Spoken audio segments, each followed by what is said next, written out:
జోగులాంబ గద్వాల జిల్లా గుర్రం గడ్డ గ్రామం కృష్ణానది మధ్యలో ఉన్న దివి ప్రాంతం. ఈ గ్రామానికి వెళ్లాలంటే అధికారులకు సైతం మరబోటు ప్రయాణం తప్పదు.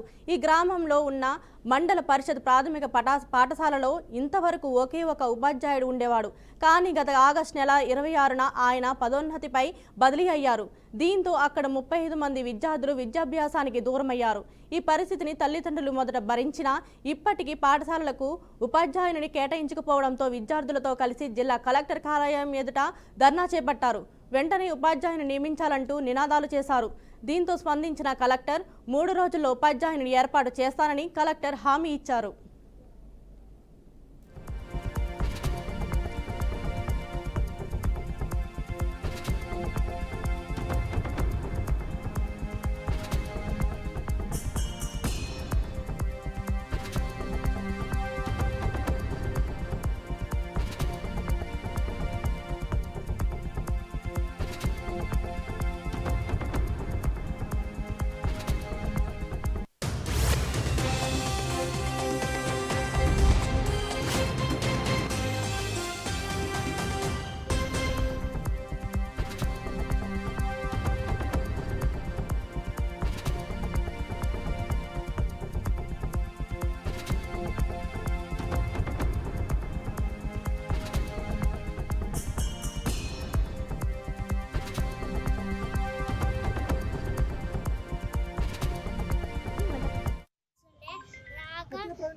రోజులు అయ్యింది.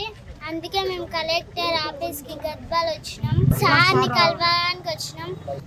ఎప్పుడైనా వస్తారని చెప్పిండు.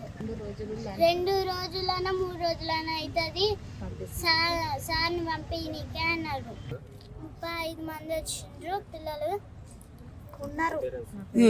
మా పేరెంట్స్ వచ్చిండ్రు.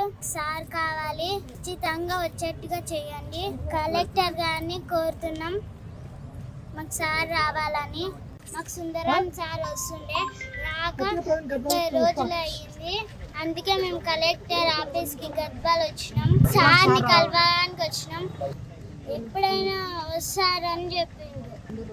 2 రోజులైనా 3 రోజులైనా అవుతుంది. మా పిల్లలు 35 మంది దయచేసి ఉండరు స్కూల్లో. ఆ స్కూల్కి ఇంతవరకు సార్ అనే సార్ ఉన్నాడు. ఇప్పుడు ఆ సారు సస్పెండ్ అయ్యి కూడా 20 దినాలు అవుతుంది. సారు లేడు. మాకు పిల్లలకు అన్నం పెడుతుండ్రు. మా ఊర్లో ఒక ఆమె తింటుండ్రు వస్తుండ్రు, ఊర్లో ఆడుకుంటుండ్రు, బల్లి ఆడుకుంటారు వస్తుండ్రు. రెస్పెంట్ ఏమీ లేదు పిల్లలకు మాత్రం. మాకు అంగన్వాడికి కూడా టీచర్ కూడా లేదు. అంగన్వాడికి లేదు, పెద్ద స్కూల్కి లేదు. మా పిల్లలకు చదువు చెప్పగలుగుతంత సుందర్ సారే కావాలని మేము ఆశిస్తున్నాం. లేదంటారా ఏటి పొంగ తొలిస్తారా మీ నిర్ణయం. మాకైతే పిల్లలకి ఏది లేదు. మాకు చదువు లేదు, మా పిల్లలకు చదువు లేదు. మేము ఏమైపోవాలా, మాకు సార్ కావాలనే వచ్చినాం. కండిషన్గా కలెక్టర్ ఆఫీస్కి వచ్చినాం మేము ఈరోజు. ఆ ఊరికి ఒక డాక్టర్ లేడు, ఒక ప్రైవేటు డాక్టర్ రాడు, గవర్నమెంట్ డాక్టర్ ఏ డాక్టర్ రాడు మా ఊరికి. అటువంటి ట్రాన్స్ఫర్ అయ్యిండు. ఆ సార్ ప్లేస్లో ఇంకొక సార్ అయినా పిలిపించండి, లేదా ఆ సార్ అయినా పిలిపించండి. మా స్కూల్కి 2 టీచర్లు కావాలని మేము వచ్చినాం. మా పిల్లలు 35 మంది దయచేసి. పల్నాడు జిల్లా గుంటూరు నగరంలో కుండపోతగా వర్షం కురిసింది. కేవలం 2 గంటల వ్యవధిలో 4.3 సెంటీమీటర్ల వర్షపాతం నమోదైంది.